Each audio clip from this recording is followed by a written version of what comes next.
I'm David Greist. I'm with SJF Ventures, a venture capital fund based in Durham, North Carolina. And I'm joined here today by Tobin Moore, who's the CEO of one of our portfolio companies, Optoro.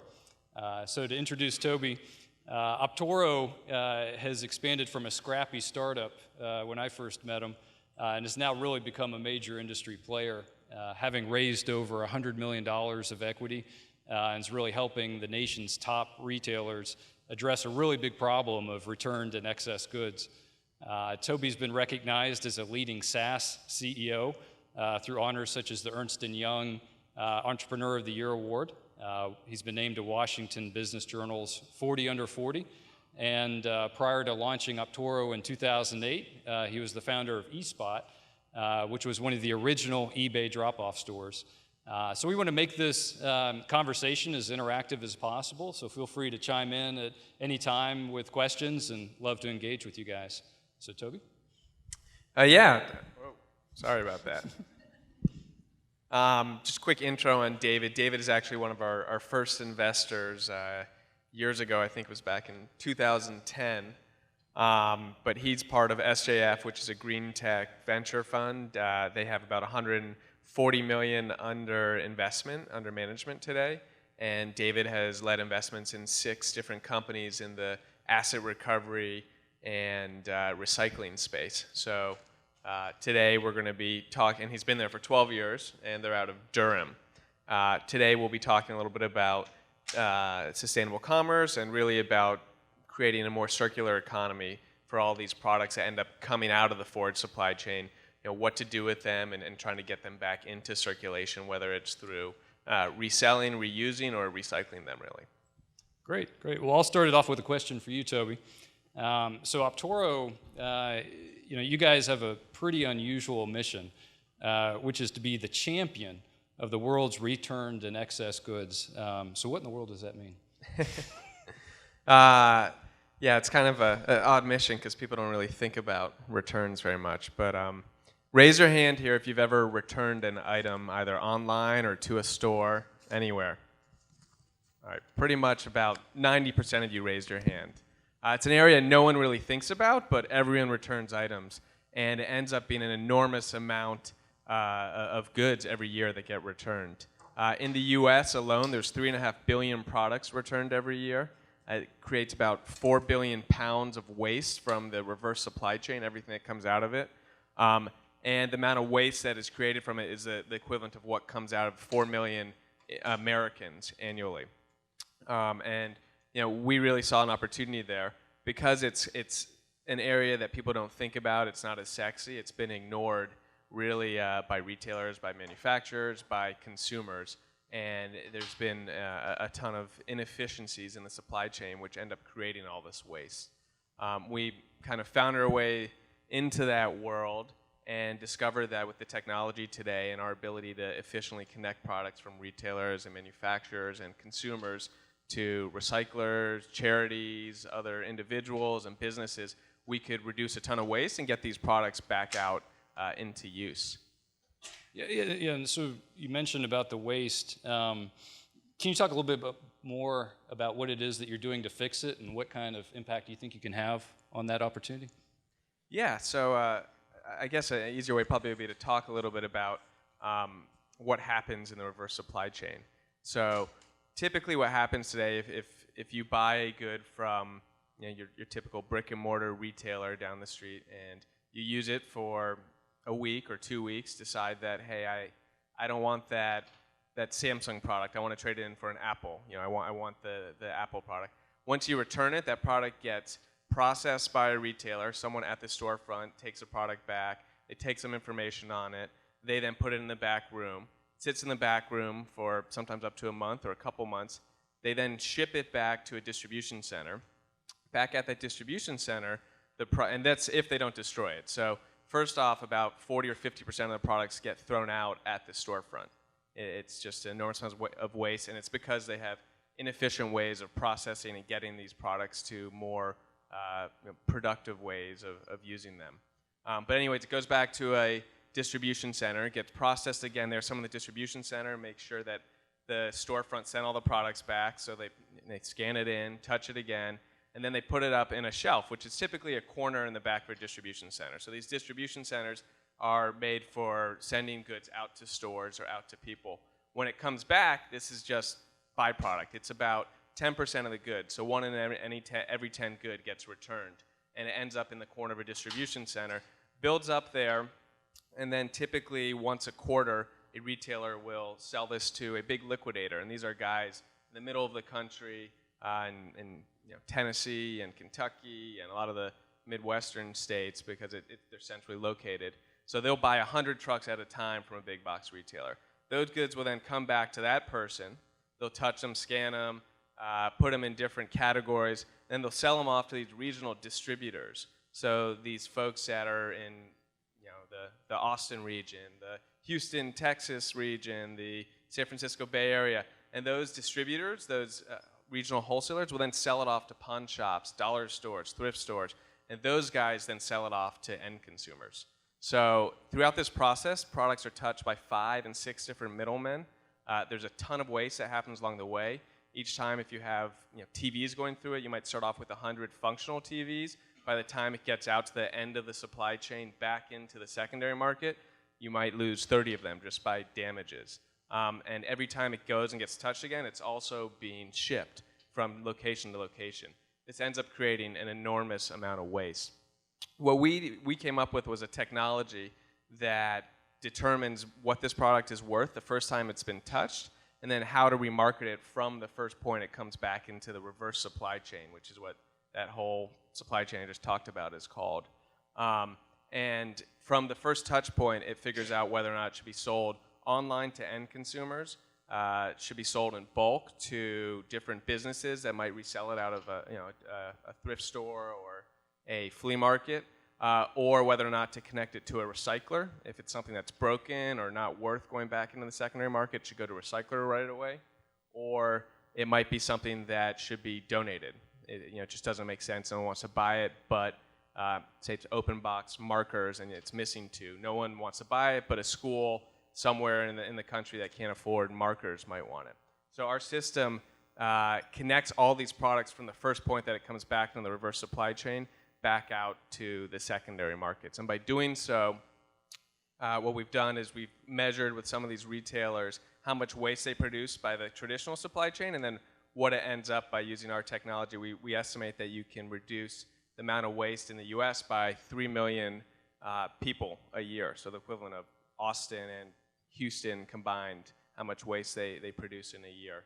And it's also the equivalent of, there's some other stats here, of there's roughly 2.5 million cars the equivalent of 2.5 million, what 2.5 million cars produce in carbon per year can be reduced by 73% as well if we cut back all these shipments from these huge trucks and freights coming back. So that's really a lot of waste there that we see being able to be reduced just from focusing on returns.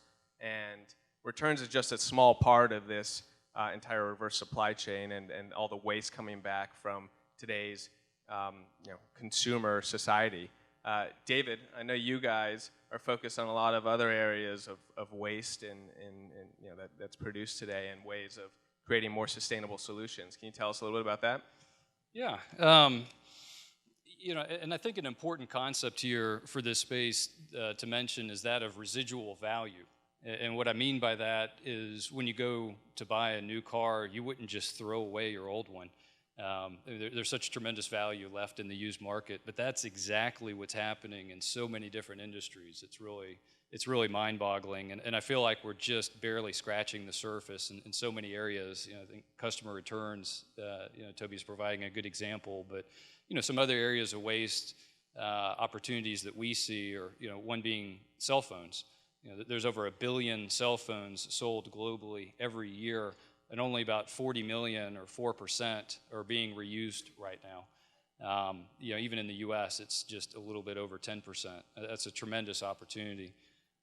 Electronics waste overall, anything with a plug, that's quickly becoming, reuse and recycling market for e-waste is going to be a $50 billion market here pretty soon. But even that is just a tiny fraction of the percent of potentially available supply. I mean, that represents in the low teens of what we could be doing. And even, I mean, this may sound like a bit of a tangent, but even in food waste in the U.S. is just an enormous opportunity. Almost a third of all the food produced in the U.S. goes to waste, and that's representing 133 billion pounds of food, which is $161 billion at retail price every year. Now, I mean, I'm still looking for a company that can monetize spoiled broccoli, but I mean, just the size of that opportunity blows my mind. And particularly given the mismatch of all the hunger issues that we're having in this country. I mean, these are the areas we love to dive into and look for innovation and ways to capture the residual value that's just going in the garbage right now. So there's a lot of different interesting areas to invest. Have you invested in any companies in those areas? And if so, what companies? Yeah, no, and it's interesting. And, I think another point is how technology is both creating this waste, but it's also providing a lot of the solutions, to the sustainability issues being created. On the technology has undoubtedly improved everyone's lives, but on the flip side, e-waste has become the fastest growing waste segment, in the U.S.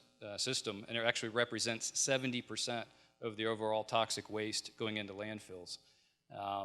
So an interesting example from our portfolio along that theme is Ron LeMay. He's the founder of one of our companies called Hyla Mobile, which runs trade-in programs for cell phones at the retail stores of the wireless carriers. And Ron was formerly the CEO of Sprint Wireless and helped create this industry and helped make sure that 90% of Americans have a cell phone in their pocket. But the flip side is he created accidentally created an environmental issue as well. So he, in part, started Hyla Mobile to address and take responsibility for the problem he helped create. And that was to recapture these cell phones, which is a wonderful financial and economic opportunity given the residual value. An iPhone has more value per square inch than a Ferrari. Also a wonderful an environmental impact. Roughly I keep hearing these stats that one cell phone in a landfill is enough to pollute a backyard swimming pool, which is a little bit frightening with the heavy metals and toxins in electronics. But also a wonderful social impact. Most of these phones are going to the developing world as affordable, feature-rich, used smartphone devices and accessible for the first time to a population. So just a tremendous story on addressing that. One more example I'll give from our portfolio is a company called Salvage Direct, and this goes way back. This is one of my first investments. So today, I feel like every other business model I get across my desk is a company wanting to be the Uber of this or the Uber of that, the Uber of lawn mowing, the Uber of home cleaning. Well, 15 years ago, I guess the innovation metaphor was eBay, and Salvage Direct wanted to be the eBay of totaled vehicles, meaning that they were going to sell totaled cars, boats, and motorcycles online in an auction format, and that was really hip and innovative back then. But they were highly successful. They were one of the first companies to really scale that model. And what it did is it took this tiny little company in Titusville, Pennsylvania. Good luck finding that on a map.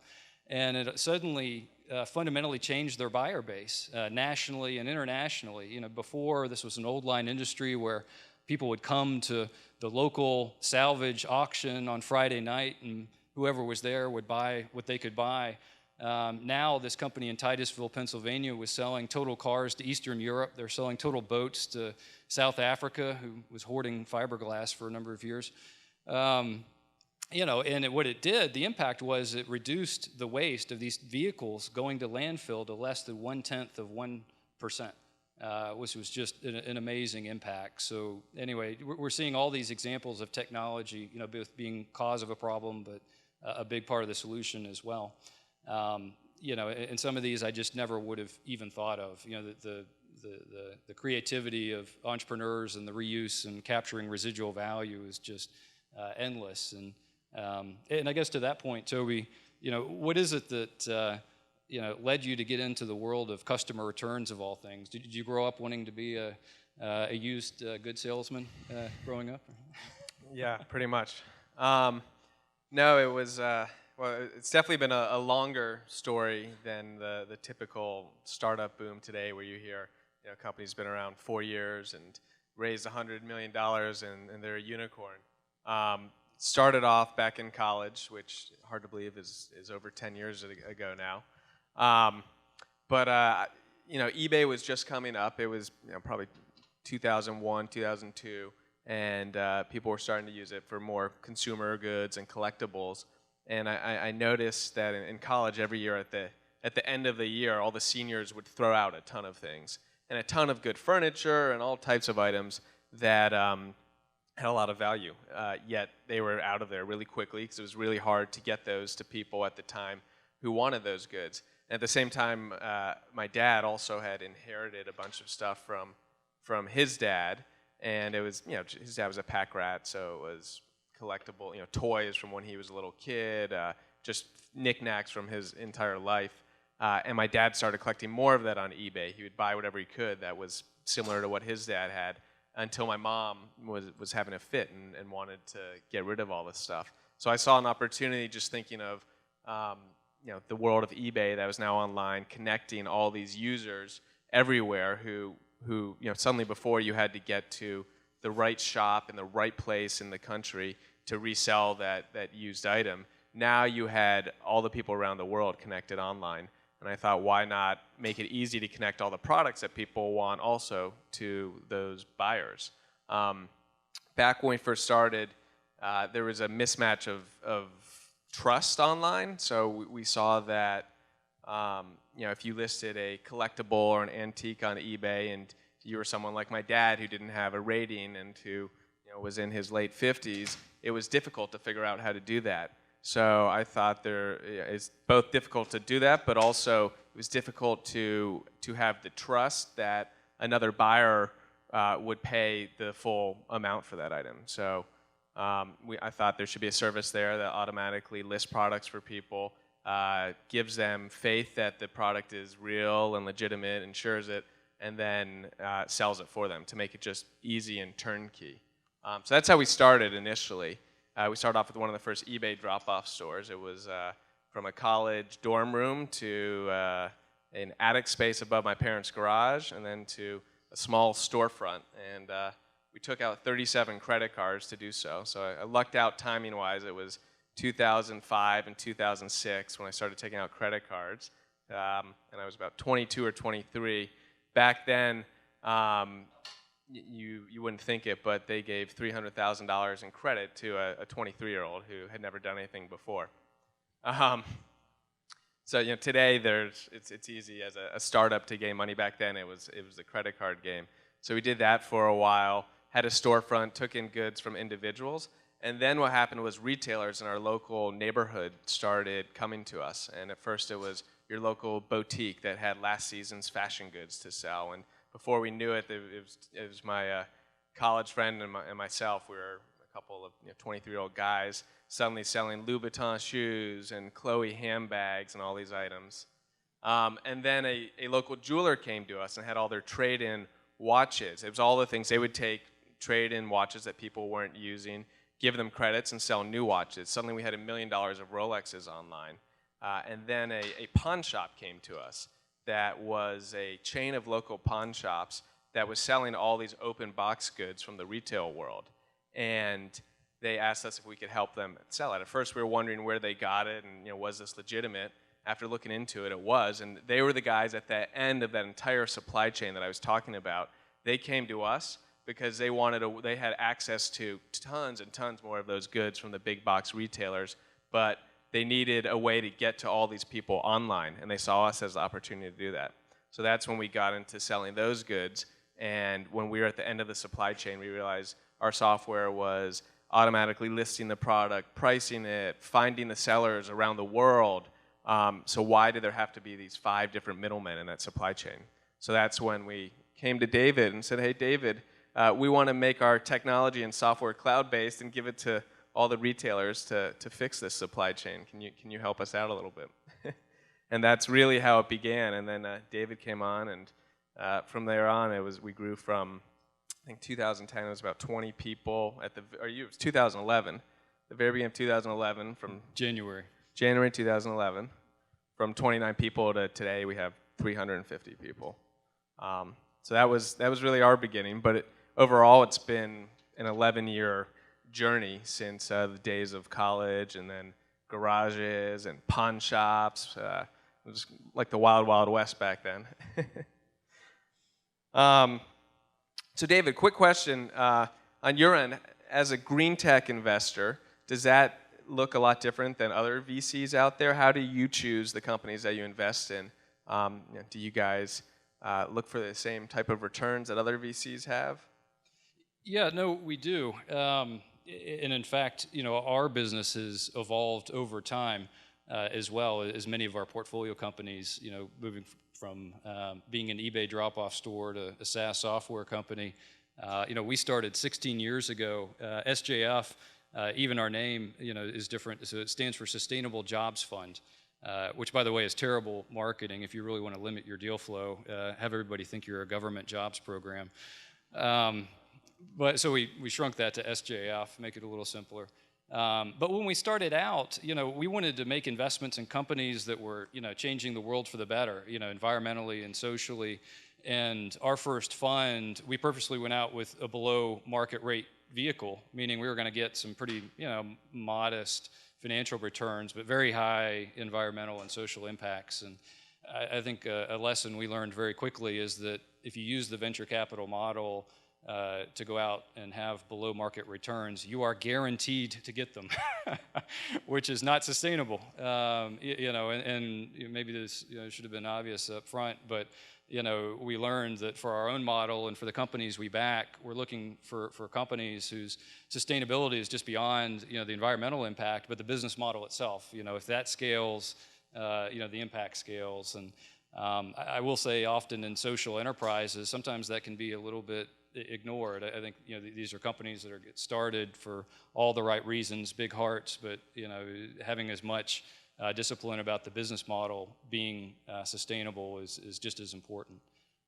as well. So, but yeah, I mean, I think one thing I'll mention that that we look for that maybe even can be pretty high up on the list versus other things is it all boils down to companies that are providing something that is a must-have versus a nice-to-have. This is something that's transformative for their customers, something their customers have decided they just can't live without, versus something that modestly moves the needle and is kind of nice, but other priorities can take over. But a note there is that sometimes it can be very surprising what that pain point is for customers that moves it to a must-have. And I'll give a rather blunt example. In the electronics waste industry, I started researching the space back in 2004 and spent a year taking a look at the space before eventually leading an investment in a company called Integra. And I was very surprised after all that time about learning really what the key driver was that was creating that industry. I was attracted to the enormous environmental problem being created with the proliferation of electronics waste and landfill issues and toxic issues. Plus, there's tremendous residual value in reselling used computers, especially back then. But no, the environmental piece was nice. The companies used that for marketing. That was a nice to have. It wasn't even the economics. I mean, this was newfound money for a lot of these companies, being able to capture residual value of used items. The real pain point, the real must-have was data security. That's what created the momentum from early adopters in e-waste were large financial institutions and healthcare organizations that were terrified of the data security from their computers just being thrown in the landfill and 60 Minutes doing the expose on them. But that's fine. That's what allowed Integra to become $100 million very quickly, others to scale very quickly. And it just added a third leg to the value proposition: environmental, economic, and data security of all things. So just identifying that pain point, is something that we really look for. So, but Toby, just to flip that around, you've raised $100 million, have been involved with a number of investors now. So what is it that you really mainly look for with your investors? Yeah, something that we really look for is having investors that align with us mission-wise. Oh, we got 2 minutes here. Well, anyways, before diving into that, so we look for investors that dive into us, that have the same mission as us. A lot of them who are focused in the sustainability areas. We have David's company that's focused on green tech. We have Kleiner Perkins, Green Growth Fund, and then we have Al Gore's fund, Generation Investment Management, out of London. And a big part of having them aligned mission-wise allows us to have flexibility in our mission to create more sustainable commerce. So you have to adapt a lot as an entrepreneur and as a company. We see a lot of opportunities by having that flexibility with investors that have longer-term horizons to make a difference in the industry. It really allows us to have the flexibility to do what it takes to execute on our mission. Does anyone have any questions from the crowd? Up front here. Yeah, go ahead.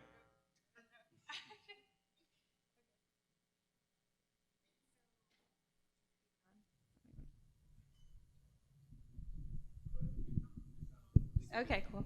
So you had mentioned earlier that the last part of your supply chain was typically like if the product was too damaged or unable to sell as a whole item, that it would be something you would recycle or throw away. Have you given any thought to, if in the consumer goods market, like having those parts as maybe replacement parts and some sort of like services model where people can repair their items? And I guess like as a add-on question to that, do you find that people still have this desire to have a new thing, even if it's last season's new thing, as opposed to repairing something they already have? Yeah, so the first part, we do connect these products to parts harvesters. If there's broken items, we'll pair them into kind of bulk lots and sell them to these parts harvesters around the country who take them apart and will sell them for parts or to recyclers. So we don't have a direct consumer model that does that yet ourselves. Like, that could be something that we get into. And then the second question was, do we see people always still wanting the net? I think that is something that's becoming more interesting almost generationally, with millennials are getting more and more into the shared culture and being able to have used items, and they still want to consume. They want to consume more, but it's more experiences and more things. They're willing to sacrifice, I think, sharing goods, not having everything new, in order to have more experiences and try out more items and things. Thanks. And that's all. So thank you very much. We really appreciate you attending here. Thanks.